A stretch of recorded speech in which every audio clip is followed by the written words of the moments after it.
전도서 12장 13절 말씀입니다. 일의 결국을 다 들었으니 하나님을 경외하고 그 명령을 지킬지어다. 이것이 사람의 본분이니라.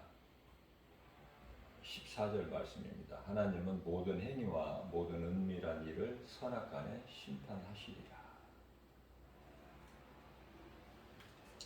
오늘날 이 세상은 혼란스럽고 요란하고 불안정한 속에 우리가 살아가고 있습니다. 그것은 이상한 일이 아니라 우리 예수님께서 이미 감람산 설교를 통해서 말씀하신 거예요.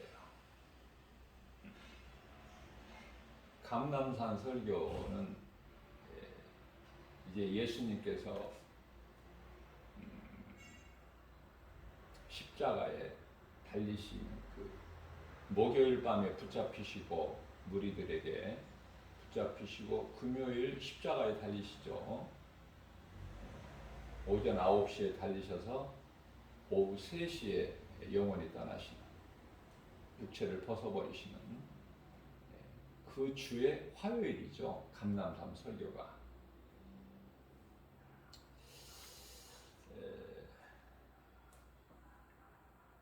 예수님께서 다시 오실 때에 구원받은 성도들은 구원의 날이잖아요. 기쁨의 날이잖아요. 그러한 우리에게 생명이 되고 기쁨이 되시는 예수님께서 다시 오시기 위해서는 산통이 있어야 돼요. 산고, 아픔이 있어야 된다, 그 말씀이죠. 예수님께서 초림하실 때 그 말라기 시대를 보면은 400년 동안 암흑 시대였어요. 그래서 빛이신 예수님께서 어두운 세상에 오셨잖아요, 인간으로. 자, 이제는 이미 2000년이 예수님이 오셔서 영광 받으신 지가 2000년 지났죠. 이제 우리 예수님께서 다시 오신다는 말씀을 이루시기 위하여 요한복음 14장 18절 말씀이죠. 내가 너희를 고아와 같이 버려두지 아니하리라. 반드시 너희를 데리러 오리라. 3절 말씀, 18절 말씀, 3절과 18절 말씀이죠. 요한복음 14장. 내가 너희를 떠나 내 아버지 집에 가서 너희가 거할 처소를 예비하면 내가 너희에게로 와서 너희로 나 있는 곳에 함께 있게 하시겠다고 약속하셨어요. 예수님이 다시 오시는 건데요. 다시 오시기 위해서 이런저런 이 산고가 있어야 된다. 그거죠. 그렇기 때문에 우리가 하나님 말씀을 믿고 나가게 되면은 아무 이상한 일이 아니야. 당연하고 마땅하고 되어질 일이 지금 이루어지는 것이죠. 선악과 열매를 따먹은 인간은 스스로 판단하기를 좋아해요. 자연스럽게 판단을 얼마나 잘합니까? 그러나 이 판단은 하나님의 주권인 게 있어요. 하나님 주권. 구원이 하나님 주권에 있듯이 판단 또한 선악간의 판단도 하나님의 주권, 하나님이 하신다는 말씀이에요. 그래서 요한계시록 20장 12절 말씀을 보게 되면은 또 내가 보니 이거는 사도 요한이에요. 자신이 내가 보니 죽은 자들이 큰 자나 작은 자나 그 보좌 앞에 서 있는데 책들이 있고 생명책이 있어요. 책들이라는 것은 많은 것을 얼마만큼 많은 것인 줄을 모르죠. 책들이라고 말씀하고 있으니까 많은 것을 뜻하는 것이고, 또 생명책은 단 한 권이죠. 그래서 책들은 복수로 되어 있지만은 생명 구원받는 자의 명단은 한 권의 책으로 되어 있어요. 책. 그래서 이제 그 죽은 자들이 자기 행위를 따라 책들에 기록된 대로 심판을 받는다고 말씀을 하시죠. 이제 그때는 뭐 바다도 사망도 음부도 그 가운데서 죽은 자들을 다 내어준다고 말씀하고 있어요. 행위대로 심판을 받기 위해서. 우리는 행위대로 심판을 받는 것이 아니라 번지수가 행한 대로 상을 받는 자들이 아닙니까? 예수님께서 요한계시록 22장 12절 말씀을 보면 내가 속히 오리니 내가 줄 상이 나에게 있어 각 사람에게 너희가 행한 대로 갚아주리라 말씀하셨어요. 하나님께서 말씀하신 것은 우리 예수님은 하나님이시죠. 하나님이신 예수님께서 말씀하신 것은 그대로 다 이루어져요. 그러니 말씀이 우리에게 얼마나 소중합니까? 성경에 기록된 대로 다 이루어지는데 그래서 말씀을 가까이 하는 거예요. 하나님을 사랑하는 자는, 하나님을 믿는 자는 다른 짓을 하는 게 아니라 하나님 말씀을 가까이 한다. 말씀이 하나님이기 때문에 그렇죠. 우리는 지금 왜 이렇게 험난한 시대를 살고 있는가? 불안정한 가운데 앞서 말씀드린 대로 혼란스럽고 요란하고 복잡하고 두려움이 있고 거짓이 있고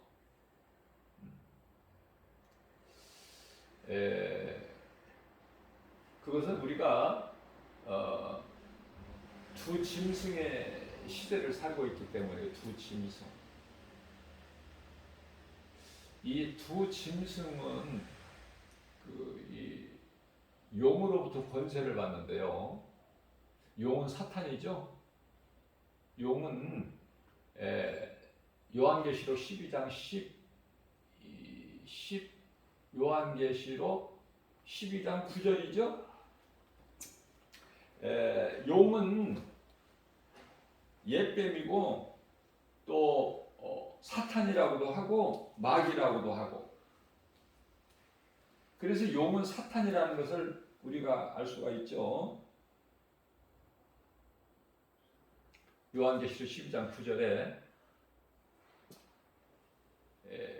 에덴 동산에서 하와를 거짓말로 속여서 깬 그 옛뱀, 큰 용, 사탄, 마귀 다 같은 이름이에요. 단수예요, 단수. 사탄들, 마귀들, 옛뱀들, 용들 그렇게 하지 않고 단수예요. 그 따르는 그 사탄의 사자들은 많죠, 수없이. 그러나 그 대장은 하나예요. 그런데요, 이 두 짐승이 언제부터 나타나서 활동을 하느냐면은 로마가 주후 예수님 오시 이후에 한 590년에 그레고리 1세가 이 교황 첫 교황이 되는데 이제 교황 제도가 이제 세워진 거 아닙니까? 그래서 이 두 짐승이 590년 때서부터 이제 시작을 했는데요. 이제 예수님이 오실 때가 되니까 지금 마지막 때는요, 그 활동이 힘이 커요. 활동이. 그러니까 용으로부터 권세를 받았잖아요. 요한계시록 12장 4절 말씀을 보게 되면. 그런데요, 그 모습을 우리가 이 요한계시록 12장 2절 말씀이잖아요. 그 모습이 어때요? 요한계시록 13장 2절 말씀이죠. 사도 요한이 보니까 그 표범과 비슷하다는 거야. 표범. 표범은요, 잘 알아보지를 못해. 그 색깔이 묘하죠? 자, 그래서 그 표범 같은 모양인데,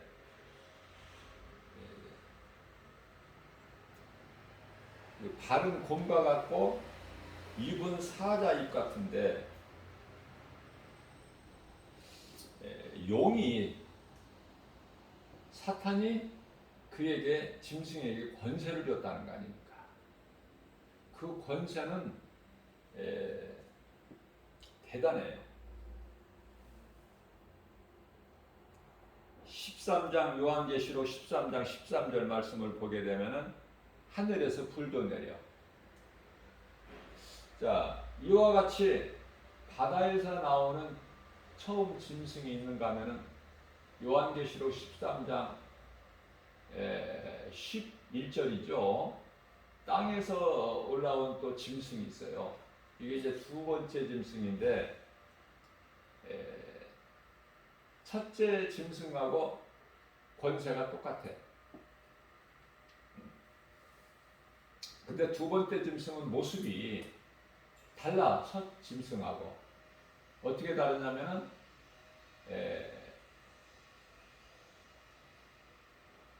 양의 모습이야. 양의 모습이야. 요한계시록 13장 11절 말씀을 보면, 이것도 사도 요한이 보죠. 내가 보니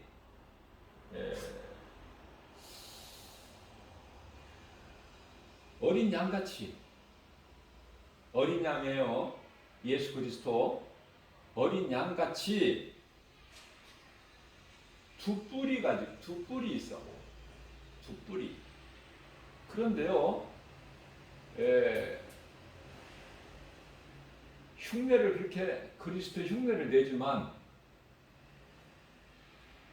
그 입에서 나오는 것은 용의 말을 한다고 말이에요. 용의 말. 우리가 참 중요한 것은 이 마지막 때를 살면서 이 두 짐승을, 적그리스도와 거짓 선지자들을 따르는 자들이 너무 많죠. 안타깝고 애통하고 불쌍하고. 그러나 하나님의 뜻대로 되는 거예요. 제가 늘 강조하는 거지만은 우리 예수님은 감독자 되시거든요. 베드로전서 2장 25절에서. 그리고 모든 피조물들의 그 행하는 것은 연출자이기 때문에 그래요. 각본대로 하나님이 계획하신 예정 안에서 그 뜻대로 다 이루어지고 있거든요. 그래서 사람의 힘으로 하나님의 뜻을 바꿀 수가 없어. 아무리 힘써도 안 되는 거예요. 하나님 다음으로 권세자가 사탄이 아닙니까? 안 된다니까. 사탄이 원하는 것이 되는 게 없어. 예수를 십자가에 못 박아버리면 끝나는 줄 알고 이기는 줄 알았는데 예수님이 3일 만에 말씀대로 부활해 버리십니다. 다시 살아나시다. 어떻게 해볼 수가 없는 거야. 하나님께는 안 돼. 안 된다는 걸 알고, 응? 이제 하나님의 형상과 모양대로 지음받은 인간을 미혹하는 거 아니에요? 작전을 바꾸는 거야. 그러니까 사람을 미혹하는 것이, 하나님을 못 믿게 하는 것이, 그걸 하나님을 대적하는 거거든. 그 방법으로 바꾼 거야, 이 사탄이 놈이. 그래서 이 두 짐승을 따르는 무리들이 오늘날에 얼마나 많냐고 말해요. 거짓된 자들이. 불쌍하죠? 그러나 그들이 그렇게 된 거는 그 역을 맡은 거야. 연출자라니까.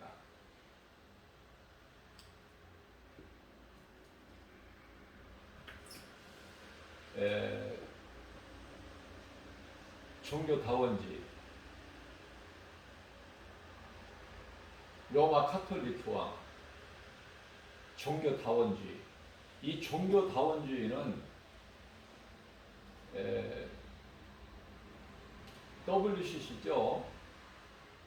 그런데 그 내면을 보면은 어느 교단이 종교다원주의다, WCC 그 소속이다 말할 수 없는 것이, 지금은 마지막 때라 그래서 그런지 모든 교단이 다 거기에 들어있어요.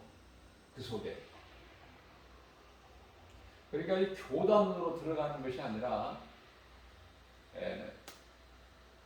물론 이제 영국 성공에서부터 시작해가지고 구세군으로부터 또 뭐 모든 이 개신교, 장로교까지도 예수에 다 거기에 포함되어 있는데, 우리가 중요한 것은요, 어느 교단이냐가 이거 따질 필요가 없어요.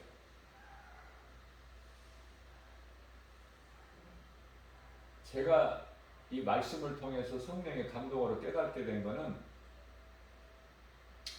이제 마지막 때는요, 내 몸이 성전이라고 예수님 말씀해 주셨잖아요. 사도 바울을 통해서.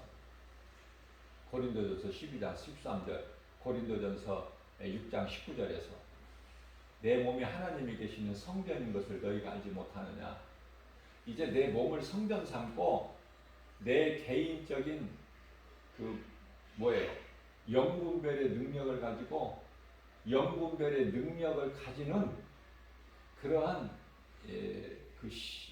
개인적인 신앙이 절대적으로 필요한 것을 깨닫게 돼요. 말씀을 통해서 성령의 감동으로. 그래서 뭐 어느 교단이라고 해서 다 WCC고 다 종교다원주의고 나쁜 것이냐, 그게 아니에요. 포함된 사람도 있고 안 된 사람도 있고, 그 교단 중에서도.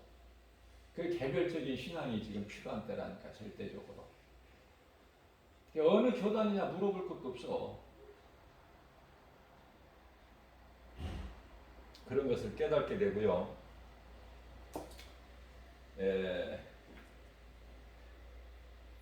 그 두 짐승이 용으로부터 사탄으로부터 받은 권세는 얼마나 합니까? 대단하죠? 하나님 다음의 권세를 가지고 있으니.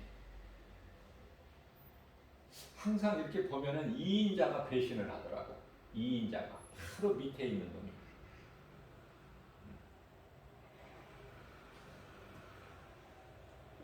그래서 다윗도 그 아들 압살롬이 배신해가지고 아버지 그 보좌를 탐낸 거 아닙니까? 아버지 다윗이 살려고 도망다녔다니까, 아들 압살롬을 피해서. 그러니까 오늘날에만 있는 일들이 아니야, 이상한 일들이. 그때부터 있었어.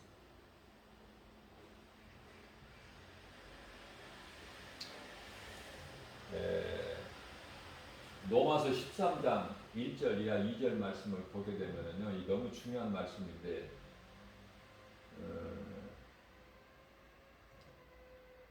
모든 권세자들의 그 권세자들을 누가 세우셨다? 하나님께서 세우셨다고 말씀하셔요. 그러므로 모든 사람들은 하나님이 세우신 권세자들에게 복종하라, 이런 말씀이 있어요. 2절에 가서는 만일에 너희가 그 권세자들, 내가 세운 권세자들에게 복종을 안 한다는 것은 그들을 세운 나에게 복종하지 않는 것과 같다. 그래서 그 죄로 심판을 받는 것을 말씀을 하고 계셔요.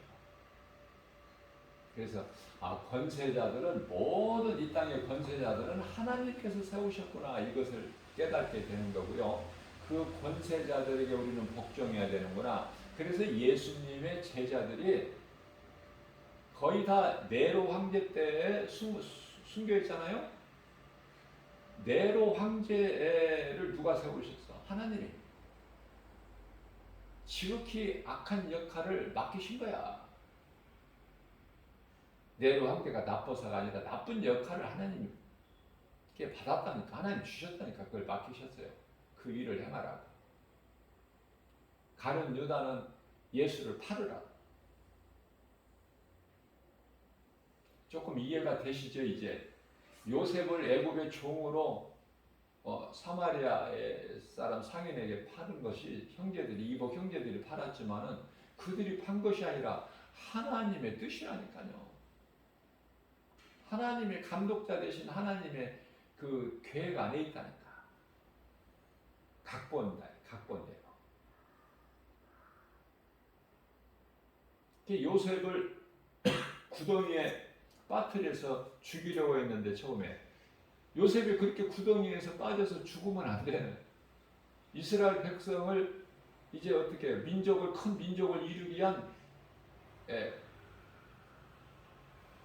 시작이 돼야 되는데 요셉이, 그러기 위해서 형들에게 요셉이 팔려가야 되는데 애굽의 종으로 13년 돼야 이제 30세 때 어때요? 애굽의 총리가 되고 아버지와 형제들 다 그곳으로 오게 하고, 그래서 400년 만에 이스라엘 백성들이 무려 한 200만이 넘는 큰 민족을 이루고 애굽에서 나오잖아요. 출애굽기서 14장 21절에 바로가 내 백성을 안 보낼 것이다. 내가 왜 바로의 마음을 완악하게 했기 때문에 안 보내주잖아요. 쉽게. 하나님 말씀대로만 되잖아. 이제 때가 되니까 10번째 재앙을 내리신 이후에 하나님의 어린 양의 피로 바로가 두 손을 딱 들고 보내주잖아. 하나님의 어린 양. 하나님의 어린 양 피면 다 되는 거야. 하나님의 어린 양의 피로 해결되지 않는 것은 없다. 하나님의 어린 양의 피를 믿기만 하면 십자가 보혈이죠. 그 공로로 우리가 구원받은 거잖아요. 우리가 값을 주고 구원받은 거 아니죠. 구원받을 만한 어떤 자격이 있는 것도 아니고 어떤 공로가 있는 것도 아니고 그런 것으로는 구원받을 수가 없어요. 오직 하나님의 은혜, 예수 그리스도 십자가 보혈의 공로, 그죠? 자, 그래서 모든 권세자들에게 우리는 복종을 해야 되고, 그래서 제자들이 예수님의 12제자들이 순교하면서 예수님의 제자 12제자면은 가룟 유다는 12제자가 아니에요. 다른 길로 갔기 때문에 그 빈자리를 제비 뽑게 해가지고 마띠아로 뽑아서 세웠잖아요. 그게 다 순교했어요. 그들이 순교하면서 나는 억울하다. 나는 좀 더 살아야 되는데 억울하다. 그렇게 순교한 제자들이 있어요? 없어요. 하나님의 뜻이니까. 그러니까 우리는 그 예수님의 12제자들의 신앙을 우리는 감히 어떻게 그 신앙을 가질 수 있습니까? 그러나 그 신앙을 본받기 위해서 성경에 나오는 아름다운 신앙을 가진 그 믿음의 선진들의 그 영성을 담기 위해서 우리는 힘을 쓰는 것이죠. 닮기 위해서. 우리가 어떻게 제자들 신앙을 본받아? 사도 바울의 그 영성을 어떻게 우리가 본받아요? 감히. 그러나 그렇게 살려고 힘쓰는 거예요. 하나님은 우리 마음 중심을 다 보시니까. 우리가 무엇을 많이 해서가 아니라 우리가 하려고 할 때 그 마음을 보신다니까. 기쁘게 받으신다니까. 그래서 우리는 이제 예수님이 다시 오실 때 공중에서 혼인잔치에 참여하죠. 그래서 그 믿음으로 생명조차 아끼지 아니하고 믿음으로 복배임을 당한 그 제자들을 포함하여 많은 순교자들은 예수님의 신부로 혼인잔치에 참여하고 또 믿음으로 살다가 먼저 죽은 자들이 지금 수많은 사람들이 있고 또 오늘 또 내일 또 예수님 오시기 전에 죽을 자들이 있고 이제 그들은 다 예수님의 신부가 아니라 하나님의 자녀로 혼인잔치에 참여한다고 제가 늘 말씀드렸죠. 자녀로 참여하기 때문에 내가 믿음이 얼마만큼 있어야 된다 그 기준은 없어요. 구원은 예수 그리스도를 구주로 믿기만 하면 그 믿음으로 구원받기 때문에 하나님의 자녀가 돼요. 내가 믿고 회개하고 예수님을 구주로 믿고 내 마음속에 영접하기만 하면 요한복음 1장 12절 말씀에서 영접하는 자 곧 그 뜻대로 부르심을 입은 자들에게는 하나님의 자녀가 되는 권세를 주셨으니, 그죠? 하나님의 자녀로 우리는 혼인잔치에 참여하는데 우리가 자녀들을 볼 때 금방 낳은 자녀도 있고 젖먹는 또 어린 자녀들도 있고 조금 더 자란 자녀들도 있고 청년 자녀, 장년이 된 자녀, 노년이 된 자녀. 노녀도 아무리 나이를 많이 먹어도 부모한테는 자녀잖아요. 그렇게 이해를 하시면 되겠어요. 그래서 내가 얼마만큼 내가 믿음이 있어야 된다. 그런 건 없어. 어린아이 자녀도 자녀니까. 그러나 이제 하나님께서 상을 주신다는 거 아닙니까? 요한계시록 12장 12절 말씀을 보게 되면은 예수님께서 내가 속히 오리니 사도 요한에게 보라 그러실 거야. 보라, 내가 속히 오리니 내게는 너희가 행한 대로 내가 줄 상이 내게 있어. 너희가 행한 대로 내가 갚아주리라. 그렇게 말씀하셨어요. 요한계시록 22장이면 성경의 가장 끝장이잖아요. 그죠? 그 가운데 12절에서 이 말씀을 하기 때문에 저와 여러분들은 어느 말씀에 귀를 기울이고 관심을 가집니까? 저는 이 말씀이에요. 성경이 요한계시록 22장이 끝인데 거기서 12절 말씀이에요.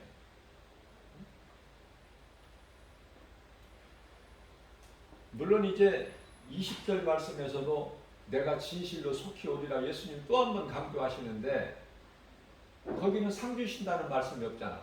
그래서 12절 말씀이 속히 오시는데 내게는 너희에게 줄 상이 있어. 그 말씀이 더 좋은 거야. 12절 말씀이.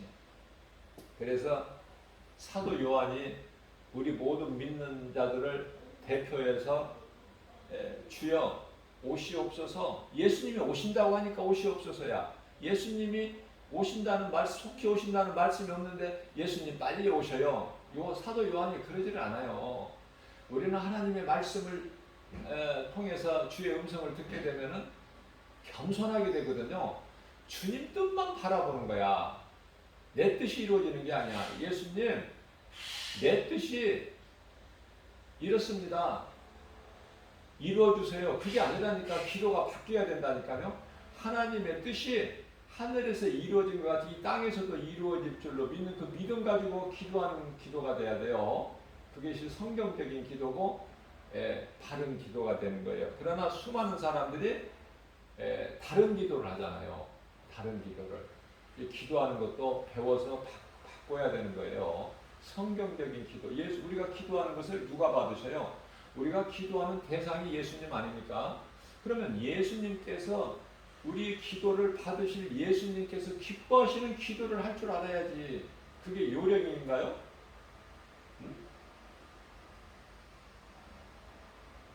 예수님이 기쁘게 받으시는. 그래서 다윗은 예수님이 우리를 창조하신 목적이 예수님을 찬송하는 것인데 사도 바울은 아니 다윗은 하나님을 찬송을 많이 한 거야. 그토록이나 하나님을 막 기쁘시게 한 거야. 그래서 다윗에게 하나님께서 이는 내 마음에 합한 자라 그러시잖아. 또 사도 바울은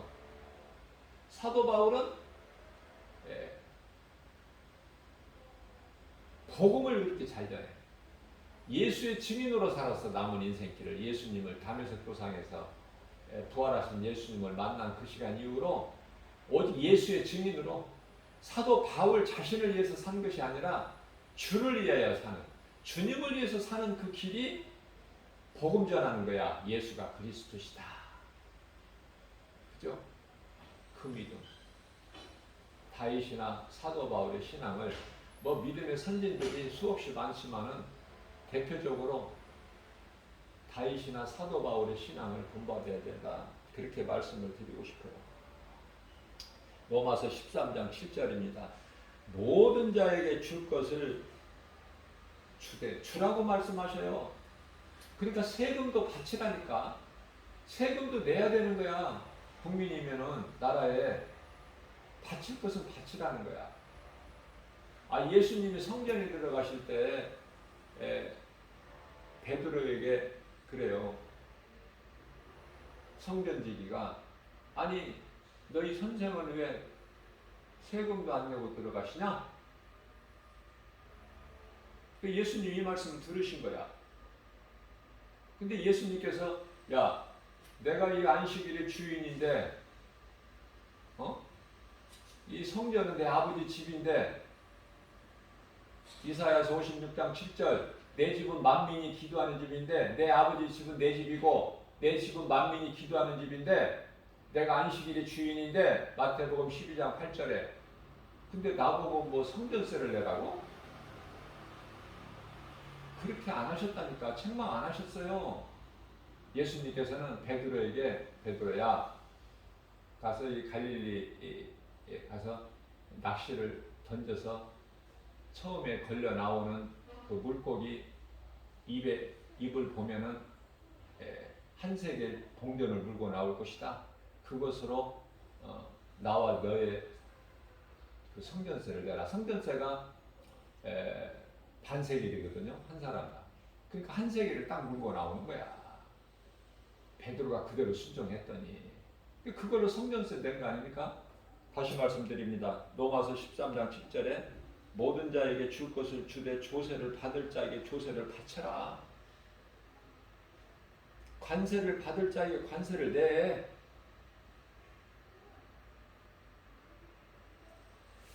자, 그러나 두려워할 자를 두려워하며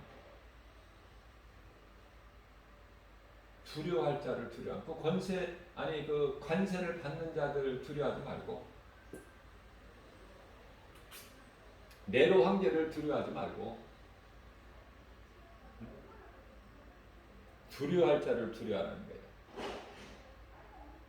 마태복음 10장 28절 말씀이죠.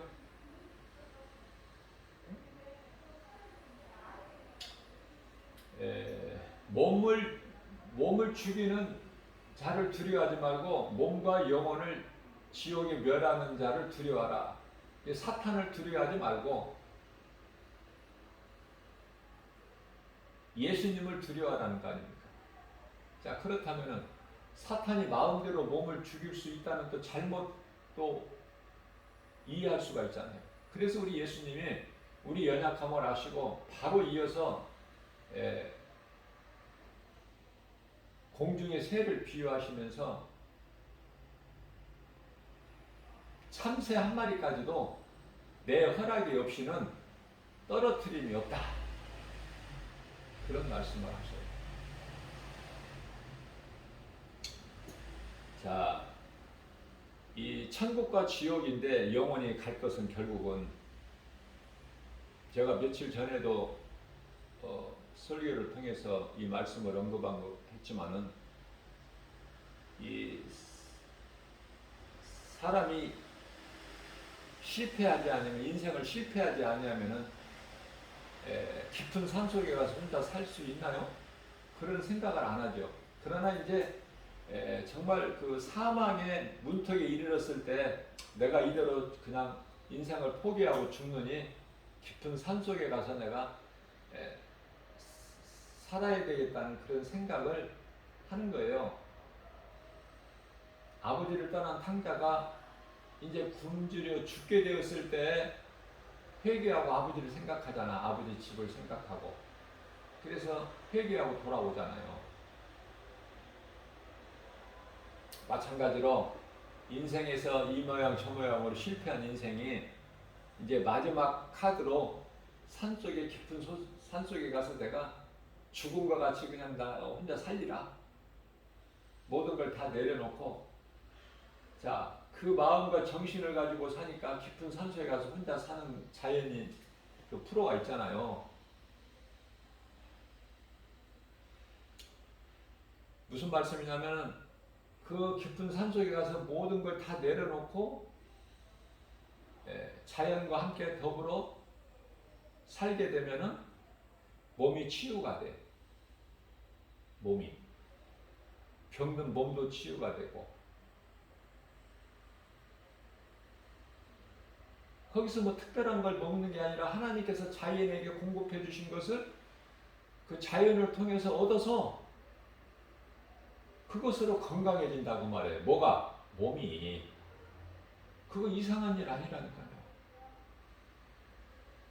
왜냐면은 그 땅의 흙을 가까이 하면은 몸은 건강할 수밖에 없어. 이 산행을, 이 등산하는 사람들, 산행하는 사람들 보면 몸이 다 건강해요. 땅을 가까이 하면 땅에 뭐가 있어? 흙이 있잖아. 흙. 사람 몸이 어디에서 왔어? 땅이 흙이잖아, 재료가. 그러니까 이 본질인 흙에, 땅에 있는 흙과 가까이 하면 건강하다니까. 뭐가? 몸이. 마찬가지로 사람 영혼은 몸과 다르잖아. 몸은 땅의 흙에서 왔지만 사람의 몸 안에 있는 영혼은 하나님께로부터 왔잖아요. 그러니까 우리 영혼이 건강하려면 하나님께로 온 그 하나님을 가까이, 하나님께 나가면, 하나님을 가까이 하면 영혼이 강건하게 된다는 그 원리예요. 성경적으로 보면 너무나 당연한 거 아니야.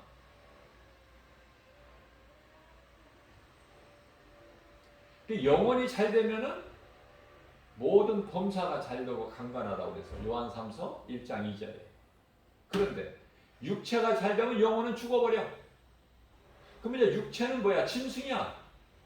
그냥 하나님을 모르고 사는 인생은 짐승같이 살다가 몸으로 살다가 건강하게 살다가 마침내 죽죠. 아무리 건강해도 생로병사의 원리에 의해서. 사람이 태어나고 늙고 병들고 죽고 이게 생로병사잖아요. 운명. 그러나 하나님께 나아가는 자는 생로병사나 운명 따위 같은 것으로 매여서 사는 것이 아니라 하나님 말씀을 믿음으로 살기 때문에 사는 거예요. 요한복음 11장 25절에서 26절 예수께서 이르시되 내가 너희에게 진실로 이르노니 나는 부활이요 생명이요 나를 믿는 자는 죽어도 살겠고 무릇 살아서 나를 믿는 자는 영원히 죽지 아니하리라. 그것은 이제 요한복음 11장에 가서 죽은 나사로, 그것도 죽은 지 나흘이나 돼서 썩어 냄새가 나는 그 상태에서 예수님께서 나사로야 나오라 그러니까 수위를 동인 채 나오죠. 이와 같이 죽어도 다시 산다는 걸 그 부활신앙을 갖게 해주시기 위해서 하나님께서 그런 일을 나타내신 거예요. 그러나 그 무덤에서 나온 나사로가, 죽은 나사로가 무덤에서 나왔지만 나사로가 안 죽고 지금까지 살고 있나요? 몸은 죽는다니까. 그러면 나사로가 사는 것, 예수님이 살리신 것은 그 나사로의 몸이 육체가 아니라 썩을 육체가 아니라 영혼을 살리는 거잖아. 요한복음 6장 63절에. 언젠가는 몸은 땅의 흙으로 돌아가야 되고, 그러나 그 몸이 육체가 아니라 영혼을 살리는 거예요. 그러니까 그 나사로가 살리신 것은 그 나사로의 몸이 육체가 아니라 영혼을 살리는 거잖아. 요한복음 6장 63절에. 언젠가는 몸은 땅의 흙으로 돌아가야 되고, 그러나 그 땅의 흙으로 돌아갈 때 순간 영혼은 하나님께로 돌아가는데, 하나님께로 돌아가야 될 사람의 영혼이 왜 지옥으로 들어가느냐고 말이에요. 수많은 사람들의 영혼이 하나님을 모르는 인생, 예수 그리스도를 믿지 않는 죄, 그죠? 요한복음 16장 9절에서 나를 믿지 않는 것이 죄다. 그 죄로 지옥 가는 거 아닙니까? 자, 우리가 이 지옥이 있다는 건 알지만은, 물론 지옥이 있고 천국이 있는 것도 안 믿는 사람은 안 믿지만은, 그래도 많은 사람들이 지옥이 있다는 건 알죠. 그 지옥의 깊이가 달라요. 그것까지는 모를 거야. 지옥이 있다는 것만 알지 지옥의 깊이가 다르다? 그건 몰라. 천국이 있다는 건 알지만 예수 믿고 교회 다니는 사람들. 그러나 천국의 그 단계가 다르다? 거기까지는 몰라. 그저 구원받으면 그냥 한 천국 한 곳에 있는 줄 알고, 지옥 들어가면은 다 같은 불구덩이 속에 들어가고, 그게 아니라 지옥도 여러 그 깊이가 다 달라요. 밑바닥이 있고 그 위에가 있고 그 위에가 있고 그 위에가 쭉 있어. 예를 들면 천사들도 다 똑같은 천사가 아니라 레벨이 다 달라. 예? 그룹 천사가 있고 스랍 천사가 있고 다 다르다니까요. 지옥의 깊이도 다 달라. 마귀를 따르는 그의 사자들도, 사탄의 그 사자들도 다 다르다니까, 레벨이. 지옥의 깊이가 다 다르다. 천국의 그 레벨이 다른데, 그거는 뭐냐면은 하나님 보좌, 예수 그리스도 보좌로부터 가까이에 있는, 누가 제일 가까이 있어요? 예수님 12제자가 가장 가까이 있어. 사도 바울하고 예수님 12제자. 그리고 이제 그 남은 이제 순교자들이 쭉 있고, 그죠? 그 믿음의 선진들, 뭐 아브라함 믿음의 조상 아브라함을 비롯해서 다니엘도 있을 것이고, 예? 뭐 말로 다 표현할 수 없는 많은 믿음의 선진들, 그 영혼들 있잖아. 근데 이제 가장 천국의 낮은 곳은 어디야? 보좌로부터 낮은 곳이라는 것은 뭐냐면은 그 보좌로부터 가장 멀리 떨어져 있는 그 지역을 말하는 거야. 그곳에서 누가 있을까? 구원 받기는 받았지만 부끄러운 구원받은, 아무런 상도 받을 것이 없는 구원받은 한편의 강도 아니에요? 아니, 사도 바울이나 12제자들 그 있는 곳하고 구원받은 한편의 강도가 있는 같은 곳에 있다고 생각하십니까? 그렇게 어리석진 않잖아요. 그래서 지옥의 깊이가 다르고 천국의 그 높이가 다르다. 예를 들면은 사람은 태어나면 서울로 보내고 말은 제주도를 보내라고 그랬죠? 속담에도. 자, 우리는 말이 아니고 짐승이 아니고 사람이니까 서울이 좋죠. 모든 문화 혜택을 최고로 누리고 사는 것이 서울 아닙니까? 자, 그런데 서울이라는 곳에는 뭐가 있어요? 왕의 보좌가 있잖아. 이해를 돕기 위해서 하는 거예요, 제가. 이해를 돕기 위해서. 대통령 보좌가 있는 곳이잖아, 청와대가, 서울에는. 그러면 그 대통령 보좌가 있는, 왕의 보좌가 있는 곳에서 가까이 살는 곳, 가까이 있는 곳이 서울 아니야? 서울.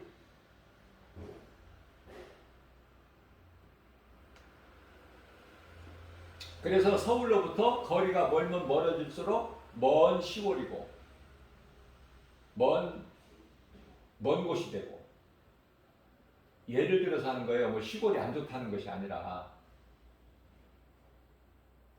이해를 돕기 위해서. 맞는 비유가 될지는 모르지만은,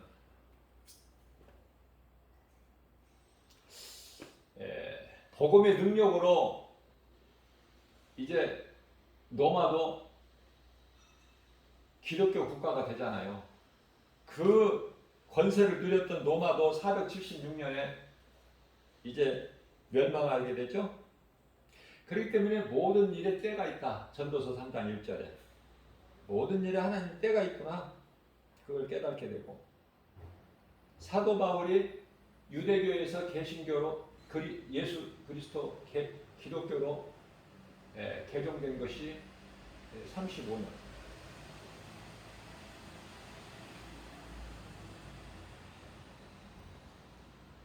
디모데후서를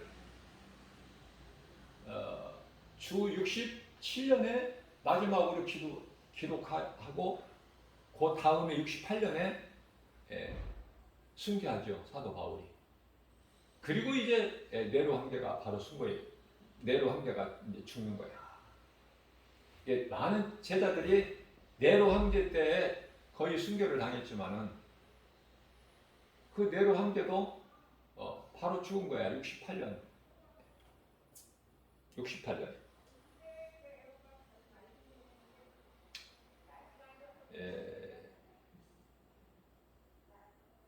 주후 55년에 로마서를 사도 바울이 기록했는데요.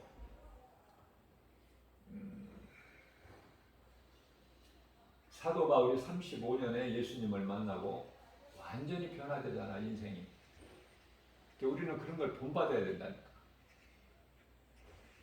이 마지막 때를 살면서 영분별의 능력이 없으면 그만큼 어려워요. 영적으로. 왜냐하면 안정이 안 되니까. 모르니까. 알듯 말듯 하니까 힘들어. 갈등이 생기고. 그래서 거짓된 자를 따라가게 되고, 또 그들이 기적을 보이면은 여기가 그리스도구나. 하나님 말씀 다 버려버리고 이제 그 거짓된 것을 따라가. 지금 그런 상황 속에서 살고 있어요. 지극히 마지막 때 우리 눈에 다 보이잖아. 이러한 현상들이. 이 다니엘 시대는 그 포로로 끌려가서 이스라엘 백성들이 70년 거기서 포로 생활하는데요. 70년 만에 다시 또 이제 해방이 되는데, 그 시대에 바벨론을 치시기 위해서 하나님께서는 그 고레스를 도구로 삼으시죠. 그래서 고레스를 당할 자가 없어. 고레스를 도구로 삼으신 거야. 자, 그렇다면은 이 마지막 때에는 하나님께서 지금 어느 나라를 도구로 삼고 계실까? 미국이에요. 미국을 능가할 자가 있습니까? 하나님께서 붙잡고 계시는데, 도구로 쓰고 계시는데, 그리고 영적으로 이런 것을 깨닫게 되면은요, 어렵지가 않다니까. 그래서 마지막 때는 하나님께서 미국을 도구로 사용하고 계신다. 붙잡고 계시는 거야. 그래서 미국을 통해서 이스라엘을 돕고 보호하시는 거야. 이스라엘을. 그죠? 조금 이해가 되시나요? 이스라엘이 이길 자가 없어. 왜? 미국이 보호하고 있는데, 그 미국은 하나님 붙잡고 계시는데, 미국을 능가할 나라가 없는데 어떻게 이스라엘을 멸할 수가 있어요? 그죠? 다시 말합니다. 우리가 큰 맥락으로 보게 되면은, 그림을 크게 본다면 사탄이, 거짓의 앞잡이는 사탄인데, 사탄이 하나님을 어떻게 이겨? 피조물이 아무리 지 아무리 강하다, 사탄은 피조물이잖아. 아무리 사탄이 강할지라도 창조주 하나님을 이길 수 있어요? 그 원리라니까. 어렵지가 않아요. 하나님 말씀이 믿어지고 영분별의 능력을 가지면 다 하나님의 뜻대로 된다. 다 연출자다. 하나님은 감독자 되시고. 그래, 그 중에 하나가 이스라엘이 보호를 받고 있는 우리나라가 그 중에 하나예요. 하나님께서 우리 민족을 사랑하셔서, 우리나라도 우상숭배가 많잖아요.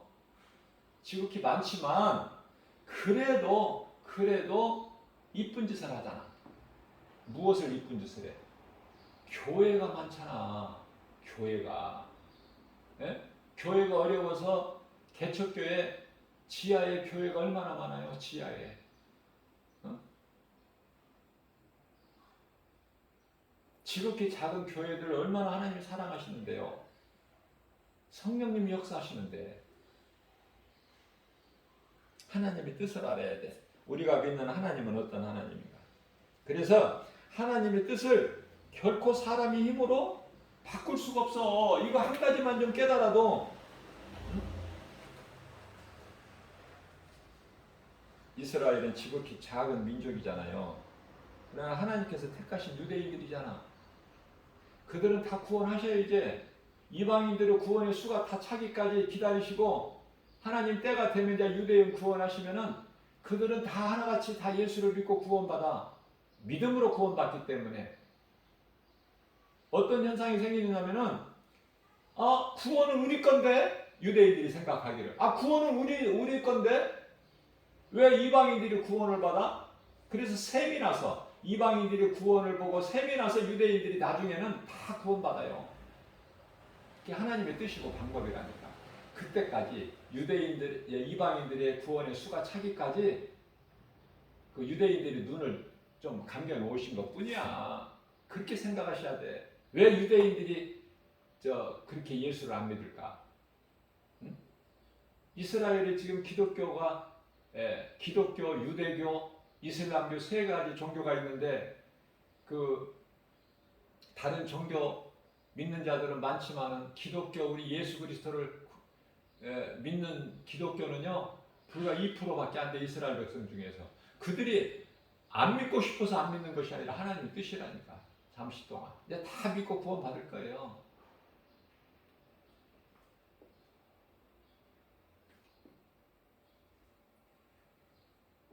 우리나라는 얼마나 작은 나라입니까? 그러나 하나님께서 높이시잖아요. 그래서 세계 선진국 대열의 어깨를 나란히 하잖아. 대단한 나라 아닙니까? 대단한 민족 아니에요? 우리가 자랑할 것은 없어요. 우리가 자랑할 것은 없어.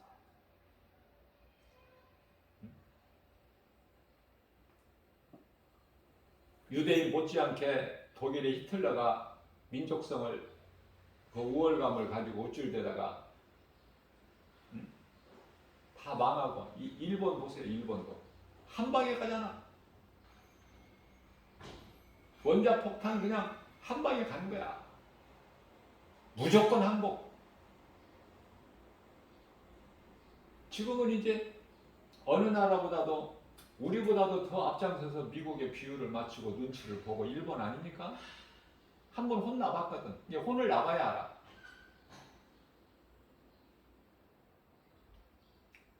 아버지를 떠나 탕자가 돌아와서 다시 아버지를 떠나겠어요?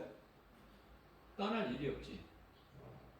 사울이 바울로 변화됐는데 이전에 사울로 돌아가겠습니까? 사도 바울이?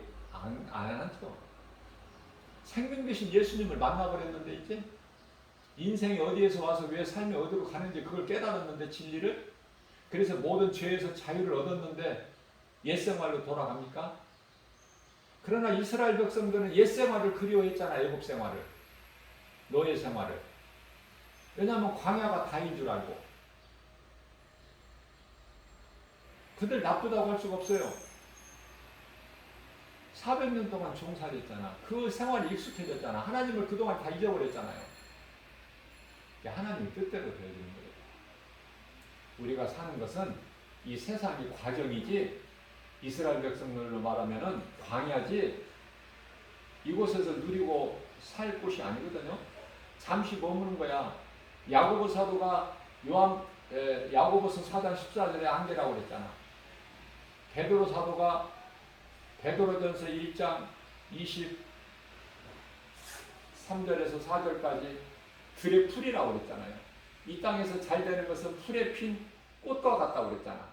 꽃은 시들고 떨어진다고 그러잖아요. 똑같다니까.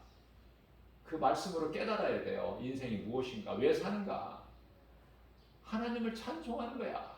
찬송으로 우리가 찬송하는 것으로 하나님이 영광 받으시기 위해서 우리를 창조하셨다고 이사야서 43장 21절 말씀하고 있잖아요.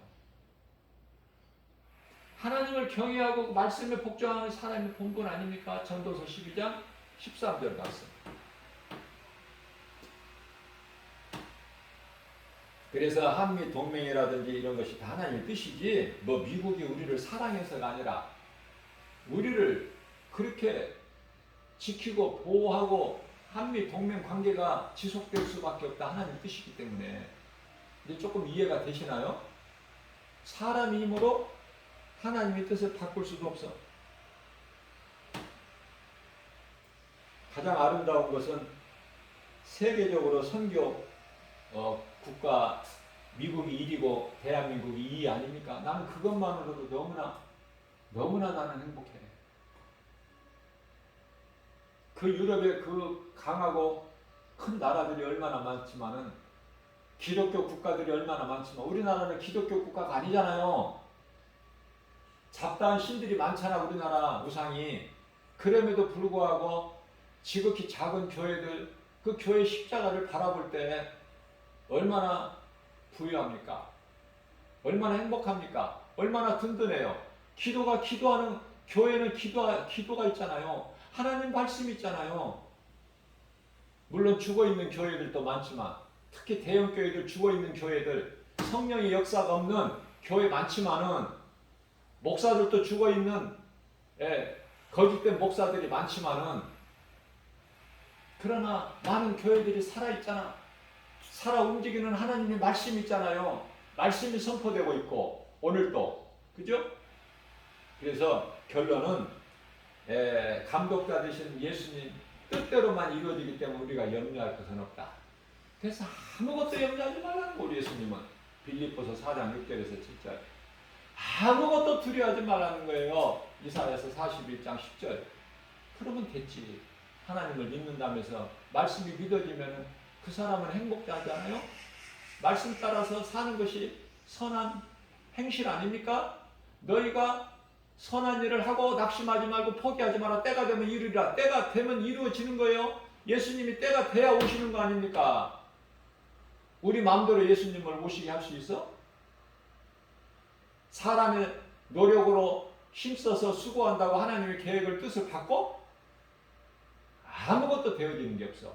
하나님의 뜻대로 되어진다는 이 진리의 말씀의 능력을 믿고 이 믿음으로 오늘 또 광야 같은 인생길 세상에서 믿을 것은 없지만은 죄와 거짓과 어둠으로 가득한 이 세상이기 때문에 그렇다는 것을 오늘 말씀을 통해서 우리가 조금이라도 깨달았다면 이 복음의 메시지를 듣는 모든 분들 정말 삶의 우선순위가 하나님께로 바뀌어야 되는 바뀔 수밖에 없는 그러한 행복자 되시는 삶을 사는 저와 여러분들 되시기를 주님의 이름으로 축복합니다.